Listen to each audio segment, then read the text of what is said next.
12월 달 연말 참 바쁜 달입니다.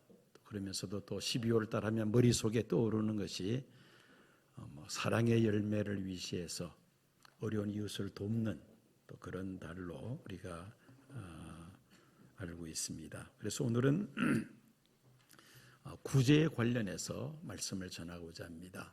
제목을 낡아지지 않는 주머니. 우리 지금 보는 성경은 배낭이라고 이렇게 번역을 했는데요. 이전에 개역 성경, 우리 이전에 보던 성경이 더 친밀감이 있는 것 같아요. 낡아지지 않는 주머니, 더 친밀감이 가는 것 같습니다. 그래서 제목을 낡아지지 않는 주머니로 이전에 보았던 개역 성경에 있는 번역을 그대로 빌어서 표현을 했습니다. 다른 나라, 다른 민족에게는 찾아볼 수 없는 독특한 사회 제도가 이스라엘에는 있습니다. 그게 뭐냐면은 안식년 그리고 희년 제도입니다. 이 안식년과 희년은 안식일에서 시작이 됩니다. 하나님께서 천지 만물을 창조하시고 그리고 일곱째 되는 날은 쉬셨다, 안식하셨다 해서 이제 안식일로 우리가 부릅니다. 하나님은 이 날을 안식일로 정하셔서 이스라엘 백성들이 노동하지 않고 또 토지도 쉬도록 일하지 않도록 그렇게 하신 것이죠. 7일째 되는 날만 쉬는 것이 아니라 7년째 되는 해를 안식년이라 해서 1년 동안 농부들이 농사를 짓지 아니하고 땅을 쉬게 합니다. 이것이 이제 이스라엘 백성들이 가지고 있는 독특한 제도입니다. 안식년 제도. 한번 PPT를 올려주시겠어요? 네. 희년 그리고 안식년, 안식일. 가장 기본이 되는 것이 이제 안식일이죠. 성경은 하나님께서 천지 만물을 창조하실 때 7일째 된 날은 쉬셨다. 그리고 7년째 되는 해 역시 한 해 동안 농부들이 농사를 짓지 않고 땅을 쉬게 합니다. 이것이 안식년이죠. 그다음에 희년은 안식년을 7번째 지난 그 다음 해 50년째 되는 해를 희년이라고 부릅니다. 이 희년이 되면은 물론 일을 하지 아니할 뿐만 아니라 종으로 있던 사람들은 자유케 합니다. 가족의 품으로 돌아가게 하고 또 그동안에 매입한 토지가 있으면은 그 토지 원래 주인에게 돌려줍니다. 이게 바로 희년이라는 제도이죠. 이렇게 이 안식년, 희년은 이스라엘 백성들만 가지고 있는 독특한 제도로서 하나님께서 7일째 되는 날 쉬신 것처럼 사람들도 7일째 되는 날, 7년째 되는 해, 그 다음에 50년째 되는 해 이렇게 희년으로 또한 지키라는 겁니다. 사람뿐만 아니라 토지도 쉬게 합니다. 그래서 그 다음 해 더 풍성한 열매를 맺게 한다는 것입니다. 안식년에 농부들이 농사를 짓지 않는다 해서 밭에서 논에서 곡식이 열매가 안 맺히는 것은 아닙니다. 예를 들어서 과수나무 같은 경우는 안식년에도 계속해서 열매가 맺히겠죠. 또 논에서도 예를 들어서 매년 농사를 지었는데 안식년에 농사를 안 짓는다 해서 안 올라오는 것이 아닙니다. 이전에 떨어졌던 씨앗들이 있기 때문에 또 올라옵니다. 물론 적은 양이겠지만은. 그런데 이 안식년이 되면은 그 토지 주인은 안식년에 열린 그 과일과 곡식은 거두지를 못합니다. 그럼 그것은 누가 먹느냐? 가난한 사람들이 와서 그것을 먹게 했던 것이죠. 이것이 바로 안식년입니다. 조금 전에 말씀드렸다시피 빚 때문에 종으로 팔려온 사람 자유를 줍니다. 집으로 돌아가게 합니다. 경제적으로 어려워서 논밭을 팔았던 사람들 그 논밭을 다시 원래 주인에게 되돌려주는 것이죠. 이 안식년 희년 제도의 배후에는 두 가지 중요한 의미가 있습니다. 그냥 쉬었다라고만 우리가 생각할 것이 아니라 왜 하나님께서 이런 제도를 이스라엘 백성들에게 주셨는가, 그 이유를 우리가 분명히 알아야겠습니다. 첫 번째는 하나님의 소유권입니다. 하나님의 소유권. 토지도 그렇고 사람도 그렇고 하나님께서 창조하신 하나님의 주권 하에 있는 하나님의 소유다. 내가 아무리 돈이 많아서 사람을 노예로 샀다 할지라도 희년이 되면은 돌려줘야 된다. 되돌려줘야 된다. 땅도 원주인에게 되돌려줘야 된다. 모든 소유권이 하나님께 있다는 것을 고백하는 행위입니다. 두 번째는 사회적 약자를 보호하고 구제하는 겁니다. 이게 바로 안식년 희년의 의미입니다. 그래서 안식년에 과일나무에 맺힌 과일, 또 밭에서 논밭에서 나는 곡식들은 주인이라 할지라도 일체 손을 대지 못하게 했다는 것입니다. 사회적 약자를 돌보시는 하나님의 사랑과 관심이다. 그렇게 우리가 이해할 수가 있습니다. 자, 이렇게 안식년 희년 제도를 통해서 하나님은 사회적인 약자, 또 가난한 사람들을 돌보게 하셨다는 것이죠. 왜 우리는 이런 구제를 해야만 합니까? 그 이유가 무엇입니까? 신명기 15장 7절에서 11절까지 말씀 보면은 가난한 자는 항상 우리 주변에 있다고 말씀합니다. 내 하나님 여호와께서 내게 주신 땅 어느 성읍에서든지 가난한 형제가 너와 함께 거하거든 그 가난한 형제에게 내 마음을 강팍해 하지 말며 내 손을 움켜쥐지 말고 반드시 내 손을 그에게 펴서 그 요구하는 대로 쓸 것을 넉넉히 구워주라. 땅에는 언제든지 가난한 자가 그치지 아니하겠으므로 내가 네게 명하여 이르노니 너는 반드시 내 경내 내 형제의 곤란한 자와 궁핍한 자에게 내 손을 펼지니라. 하나님께서 모세를 통하여 이스라엘 백성들에게 주신 말씀입니다. 그런데 모세 시대 때만 가난한 자들이 있었던 것이 아닙니다. 인류 역사 속에서 가난한 자들은 늘 존재해 왔고 물질 문명이 발달한 21세기에도 역시 또 가난한 사람들이 있습니다. 특별히 물질 문명이 발달하는 이 시대에는 부자와 가난한 자의 그 차이가 크게 벌어지죠. 빈부차가 더 크게 벌어지므로 가난한 사람들은 더 가난을 피부로 느낀다는 것입니다. 이것을 상대적 빈곤감이라 그렇게 말하죠. 옛날보다 지금이 가난한 사람들의 상대적 빈곤감은 더 크다는 말입니다.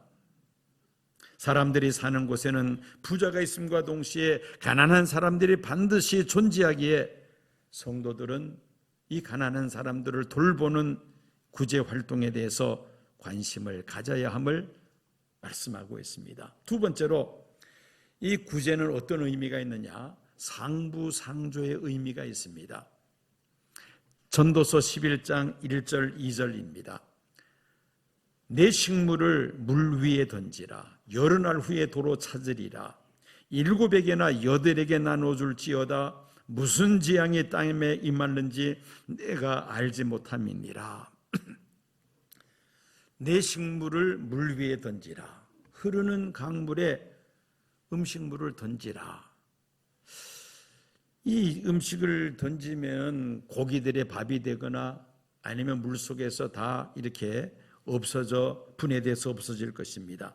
그런데 전도서를 보니까 며칠 후에 도로 찾으리라고 말씀합니다. 잘 이해가 되지 않습니다. 물 위에 식물을 던지는 것은 무엇을 의미하느냐? 구제와 선행을 의미합니다. 강물 위로 음식물을 던지는 것처럼 내가 다른 사람들에게 구제하고 선행을 베푸는 것을 그냥 없어지고 마는 것이다, 이렇게 생각해서는 안 된다는 것이죠. 헛되지 않고 언젠가는 다시 내게로 되돌아온다는 겁니다. 지금은 내가 경제적으로 부족함이 없다 할지라도 항상 우리가 좋을 수만은 없습니다.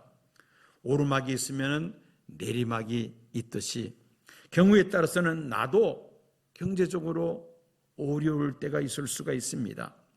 상대방이 어려울 때 내가 도와주고 또 내가 어려울 때 상대방이 나를 도와주고 이런 상부상조의 성격이 있다는 것이죠. 그것이 바로 구제라는 것입니다. 세 번째, 이 구제는 하늘에 보물을 쌓아두는 것이다. 오늘 본문 말씀에 누가복음 12장 33절에서 말씀합니다. 너희 소유를 팔아 구제하여 낡아지지 아니하는 주머니를 만들라.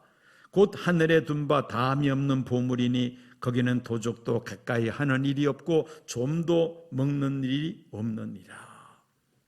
소유를 팔아서 구제하는 것은 낡아지지 않는 주머니에 보관하는 것과 같다.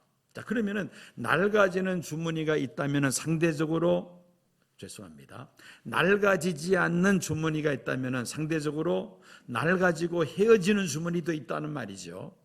자, 그러면 낡아지고 헤어지는 주머니에 보화를 담으면은 찢어져서 헤어져서 다 새 나갈 수가 있는 겁니다. 그런데 낡아지지 않는 주머니는 무엇을 의미하느냐? 이것은 바로 천국에서 우리가 받게 될 상급을 낡아지지 않는 주머니다. 그렇게 예수님은 말씀하신 것입니다. 어떤 사람이 이제 꿈속에서 천국에 갔습니다.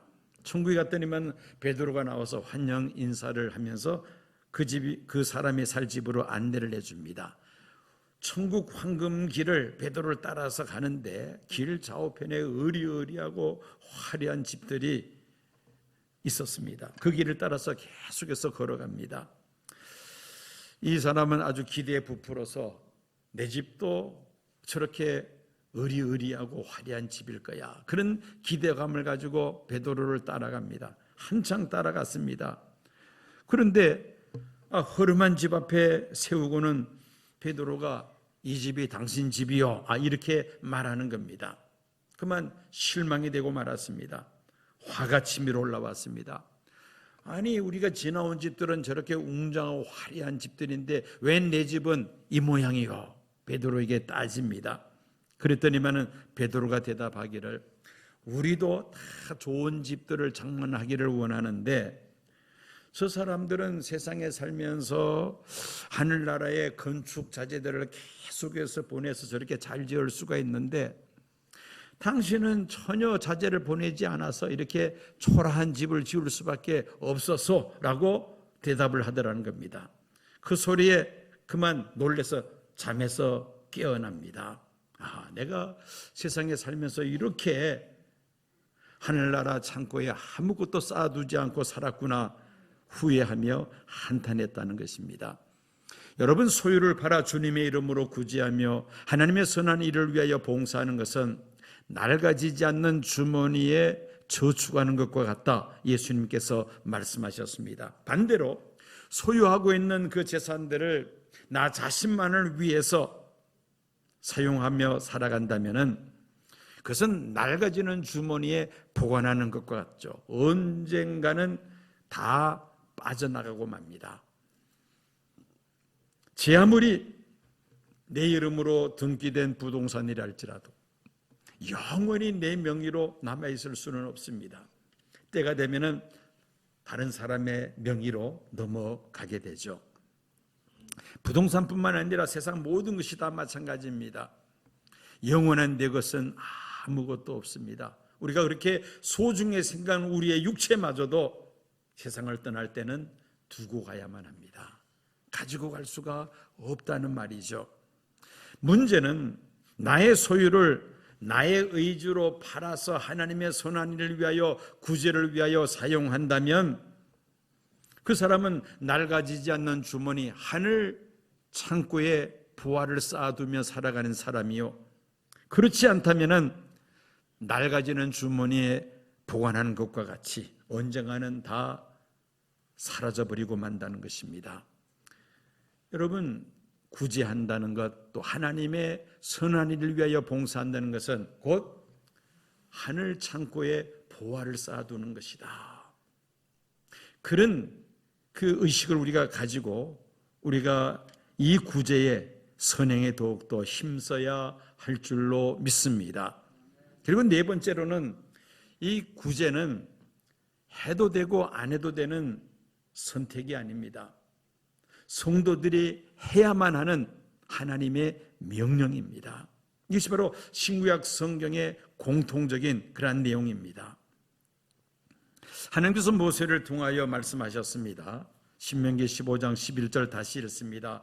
땅에는 언제든지 가난한 자가 그치지 아니하겠으므로 내가 네게 명하여 이르노니 너는 반드시 내 경내 내 형제의 곤란한 자와 궁핍한 자에게 내 손을 펼치니라. 명하노니 반드시 펼치니라. 명령형이라는 겁니다. 선택이 아니라는 것이죠. 잠언 28장 27절 말씀입니다. 가난한 자를 구제하는 자는 궁핍하지 아니하려니와 못 본 채 하는 자에게는 저주가 많으리라. 무시무시한 말씀입니다. 가난한 자를 못 본 채하고 구제하지 아니하면은 저주가 임한다는 말씀이죠. 누가복음 6장 38절 말씀 보면은 예수님께서 제자들에게 이렇게 말씀하셨습니다.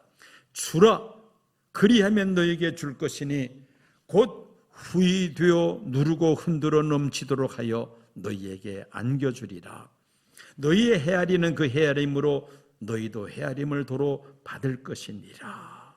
예수님께서 말씀하셨습니다. 주면은 하나님께서 흔들어 넘치도록 너희에게 안겨주리라. 그래서 그런 말을 합니다. 주는 자가 복이 있다. 받는 자가 복이 있는 것이 아니라 주는 자가 복이 있다고 성경은 말씀하고 있습니다.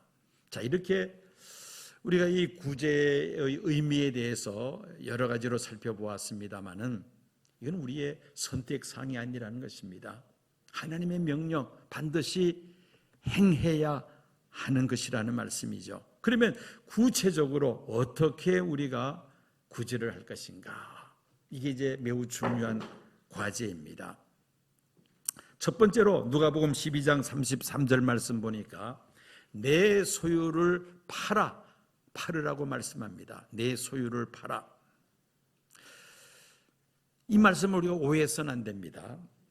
만약에 나의 소유를 다 팔아서 가난한 사람에게 다 줘버렸다. 그러면은 내 가족은 오늘 밤에 어디서 자고 무엇을 먹고 무엇을 입고 어떻게 살아라는 것입니까?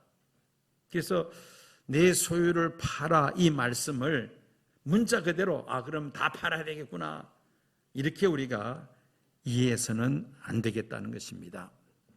우리가 성경을 공부할 때에 그 문자의 뜻도 우리가 중요합니다마는 그 문맥이죠. 그 문장에서 어떤 메시지를 우리에게 주시는가 이걸 우리가 관심을 기울여야만 합니다. 예수님이 하신 말씀 전체에서 이 단어가 어떤 의미를 우리에게 주는가 이렇게 우리가 해석해야 된다는 것이죠. 소유를 팔아서 가난한 자를 구제하는 데 사용하라는 말씀은 나의 필요 이상의 것들은 처분해서 필요한 사람들에게 나눌 주라는 그런 뜻으로 이해해야만 합니다. 물론 사람들에 따라서 각자의 필요가 다 다릅니다마는 일반적으로 사람들이 세상을 사는 데 있어서 반드시 필요한 것들은 대동소이하죠. 의식주 문제 아니겠습니까? 의식주 문제. 아무리 가지고 있는 재산이 많다 하더라도 내가 소유한 재산을 내가 다 쓰고 세상 떠나는 것은 아니죠. 내가 사용할 수 있는 것은 극히 제한적입니다. 그리고 그 나머지는 하나님께서 나에게 맡겨주셨다. 이것을 관리하라고 맡겨주셨다. 이렇게 우리가 받아들여야 할 것입니다. 그러므로 소유를 팔아서 가난한 자에게 구제하라는 말씀은 자신이 필요로 하는 그 돈 이외의 재산은 하나님의 손안일을 위하여 구제하는 일에 사용하라는 말씀으로 우리가 이해해야만 합니다. 이것이 바로 하늘에 보물을 쌓아두는 것이다. 그렇게 성경은 말씀하고 있습니다. 세계에서 7번째 부자인 워렌 버핏이라는 사람이 있습니다. 저 사람이 금년의 나이가 93세입니다. 이 사람의 재산이 얼마나 되느냐, 제가 한번 쭉 기사를 봤더니만은 $1200, 최근에 나온 통계입니다. 약 158조 8천억 원이라고 합니다. 158조 8천억 원. 감이 잡힙니까? 저는 억만 하더라도 감이 잘 안 잡히는데 조 하면은 이거는 뭐 딴 이야기, 전혀 감이 잡히지 않습니다. 158조. 이 사람이 살면서 쓸 수 있는 돈 얼마나 쓸 수 있을까요? 의식주를 위해서 쓸 수 있는 돈은 지극히 제한적일 겁니다. 글쎄 뭐 몇십억이 되려는지 몇억이 되려는지 모르겠습니다. 그런데 이분이 17년 동안 그 자선단체에 기부한 액수가 약 68조 정도를 기부했다고 합니다. 이제 남아있는 재산도 자기가 세상을 떠나게 되면은 빌 앤 멜린다 게이츠 재단, 빌 게이츠 부부 이름으로 된 그 자선 재단이 있습니다. 거기에다 기부할 것이다. 그렇게 발표한 적이 있었습니다. 그런데 이 사람이 아침마다 식사를 뭘로 하느냐? 뭐 이 정도 부자 되면은 뭐 하여튼 산의 진미를 쌓아놓고 아침마다 먹어야 될 텐데 이 사람의 아침 식사가 뭐냐? 맥도날드 햄버거와 코카콜라로 아침 식사를 한다는 겁니다. 뭐 사실인지 아닌지 모르겠습니다만은 그만큼 검소하다는 말이겠죠.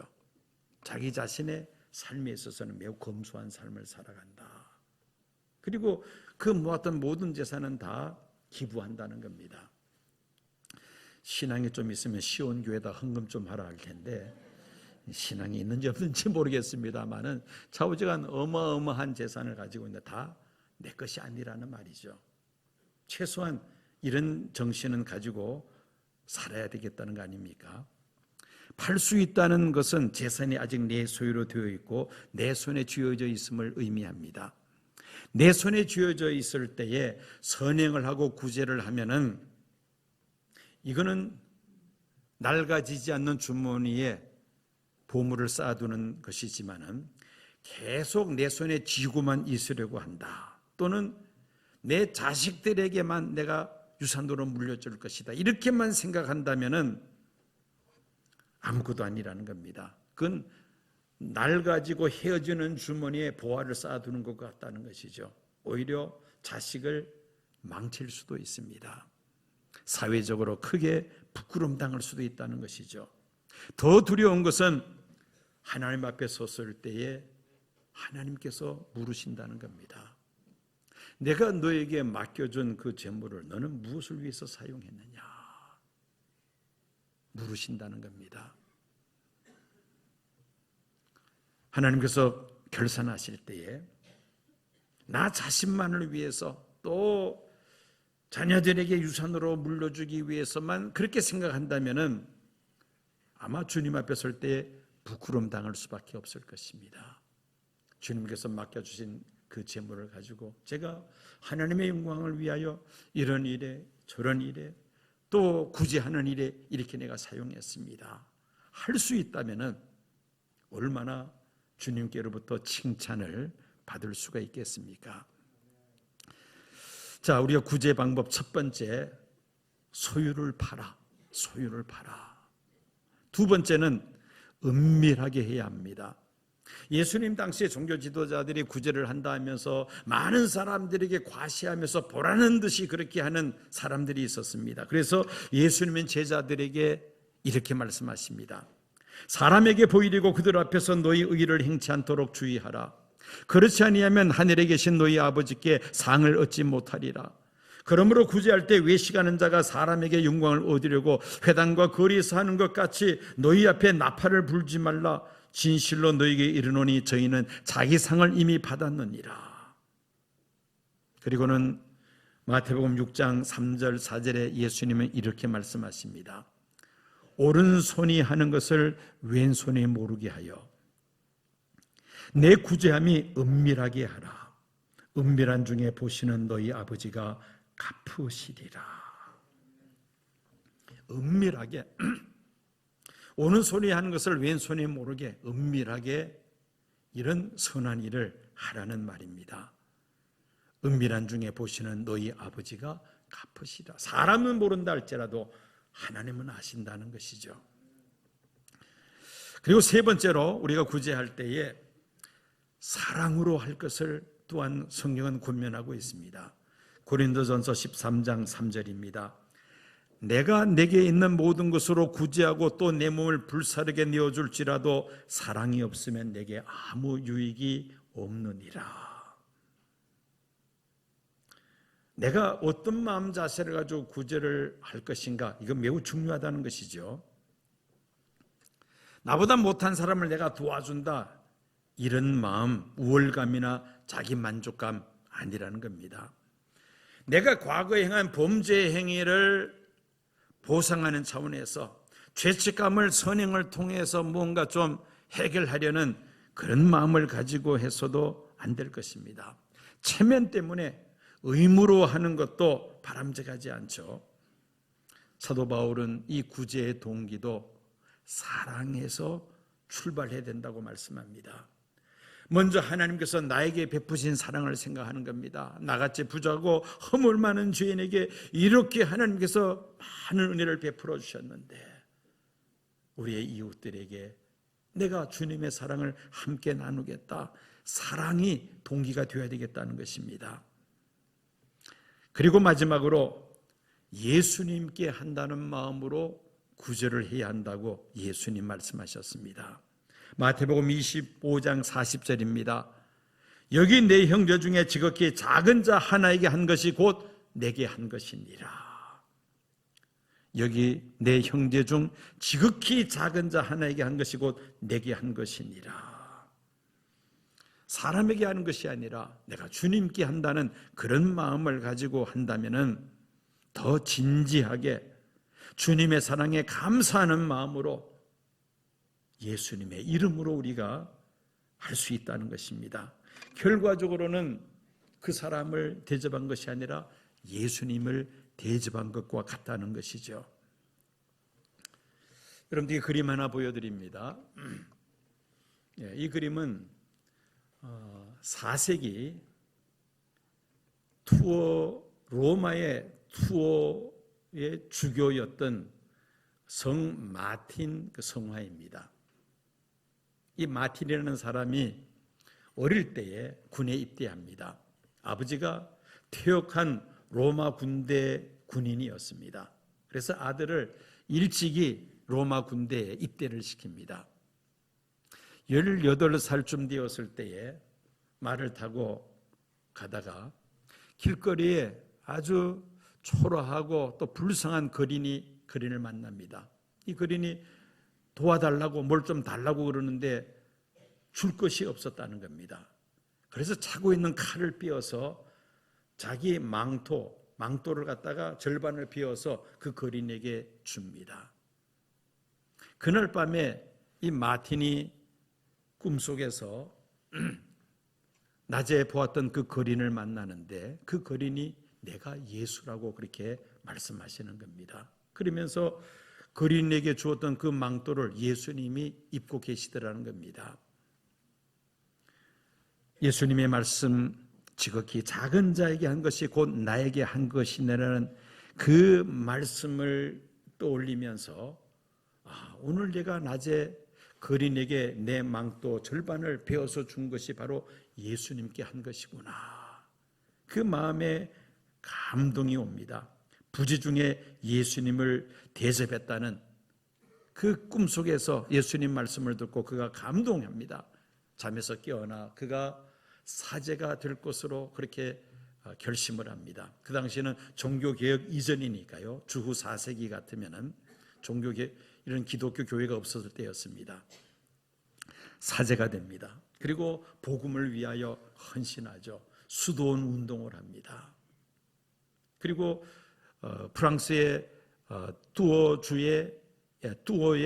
교회의 주교로 있습니다. 주교로 그렇게 많은 사람들에게 존경을 받습니다. 그런데 이 마틴이 죽고 난 다음에 그 마틴의 망토라고 알려져 있는 그 왕토를 예배당에 그 옷을 이렇게 걸어두기 시작합니다. 로마 천주교에서는 성자의 유물을 보관하는 그런 전통이 있죠. 그래서 이 마틴은 성자로 추대를 받고 죽은 다음에 그 망토를 예배당에 걸어둡니다. 그 망토를 라틴어로 카펠라라고 합니다. 카펠라라는 단어는 천조각이라는 뜻인데 그 마틴이 입었던 그 망토를 카펠라라 부르면서 그 천조각을 카펠라라 하니까 거기서 무슨 말이 나오냐면은 영어로 예배당을 의미하는 채플이라는 단어가 나옵니다. 카펠라에서 채플이라는 단어가 나오고 그 당시에 전쟁을 치를 때에 성자의 유물을 가지고 전쟁터에 나가면 이긴다는 그런 그 신념을 가지고 성자의 유물을 가지고 나가는데 그 카펠라를 가지고 전쟁에 나갔다는 겁니다. 예배당에 걸어두었던 그 카펠라를. 그 카펠라를 가지고 나가는 사제를 뭐라고 불렀느냐? 채플린이라고 부릅니다. 채플린. 카펠라라는 단어에서 채플이 나오고 채플린이 나왔습니다. 지금 군목 또는 군 신부를 채플린이라고 부릅니다. 그 어원이 바로 이 마틴의 망토에서 그 시작이 된다는 것입니다. 무슨 말을 하고자 하느냐면은 이 교회와 섬김 또는 구제는 불가분리의 관계에 있다는 겁니다. 불가분리의 관계에 있다. 그래서 예배당을 채플이라고 부르는 것이죠. 왜? 그 마틴이 걸쳤던 망토 반쪽을 예수 거린에게 주고 자기가 가지고 있었는데 그 망토를 계속해서 이제 보관을 하면서 그것을 그 망토를 걸어두는 예배당을 채플이라고 불렀다는 겁니다. 그만큼 이 구제, 섬김과 교회는 뗄래야 뗄 수 없는 관계라는 것이죠. 이런 자세를 가지고 우리가 구제에 힘쓸 때에 하나님께서는 어떤 축복을 우리에게 약속하셨습니까? 다시 한번 본문인 누가복음 12장 33절, 34절 말씀을 봅니다. 다 같이 읽겠습니다. 너희 소유를 팔아 구제하여 낡아지지 아니하는 배낭을 만들라. 곧 하늘에 둔 바 다함이 없는 보물이니 거기는 도둑도 가까이 하는 일이 없고 좀도 먹는 일이 없느니라. 너희 보물이 있는 곳에는 너희 마음도 있으리라. 내 소유를 팔아 구제하여 낡아지지 아니하는 배낭 주머니를 만들라. 그리하면은 천국의 보물을 쌓아두는 것이다. 예수님께서 말씀하셨습니다. 어떻게 하면 구원받을 수 있느냐고 한 청년이 예수님께 찾아와서 질문합니다. 그때 예수님께서 뭐라고 답변하십니까? 다 같이 있습니다. 예수께서 가라사대 내가 온전하고자 할진대 가서 내 소유를 팔아 가난한 자들을 주라. 그리하면 하늘에서 보화가 내게 있으리라. 그리고 와서 나를 쫓으라. 내 소유를 팔아 가난한 자에게 주고 그리고 와서 나를 쫓으라. 예수님께서 이 청년에게 말씀을 하셨습니다. 구약 성경을 보면은요, 이 구제와 관련해서 많은 그런 축복의 말씀들이 있습니다. 잠언 11장 24절 다 같이 읽겠습니다. 흩어 구제하여도 더욱 부하게 되는 일이 있나니 과도히 아껴도 가난하게 될 뿐이니라. 흩어 구제하면은 내 것이 다 이제 없어지는구나 이렇게 생각을 하는데 오히려 정반대 결과가 나타난다는 겁니다. 더욱 부하게 되는 일이 있다. 어떤 사람에게 흩어 구제하는 사람에게 오히려 더 부하게 되는 일이 있다. 25절 말씀 다 같이 읽겠습니다. 구제를 좋아하는 자는 풍족하여질 것이요 남을 윤택하게 하는 자는 윤택하여지리라. 자기를 위해서 막 사치하는 사람들은 가난해집니다. 그런데 구제를 좋아하는 사람들은 어떻게 된다고요? 풍족하여진다라고 잠언에 말씀하고 있습니다. 잠언 19장 17절 다 같이 읽겠습니다. 가난한 자를 불쌍히 여기는 것은 여호와께 구이는 것이니 그 선행을 갚아주리라. 구제하면은 하나님께서 갚아주신다. 믿으시면 아멘 하시기 바랍니다. 아멘. 그러니까 우리가 구제를 안 할 수가 없는 것이죠. 신명기 15장 10절 다 같이 읽습니다. 너는 반드시 그에게 구제할 것이요 구제할 때는 아끼는 마음 품지 말 것이니라. 이로 인하여 내 하나님 여호와께서 내 범사와 내 손으로 하는 바에 내게 복을 주시리라. 하나님께서 복을 주실 것을 약속하고 있습니다. 연말을 맞이해서 우리 주변에 우리가 도와야 될 사람들이 있지 않는가 살펴보고, 우리가 여러 가지 해야 될 일들이 참 많습니다만은 우리가 이렇게 가난한 사람, 어려운 사람들을 도와주는 구제하는 일에도 우리 성도들이 결코 무관심해서는 안 되겠다라는 것을 오늘 말씀을 통해서 다시 한번 깨닫습니다.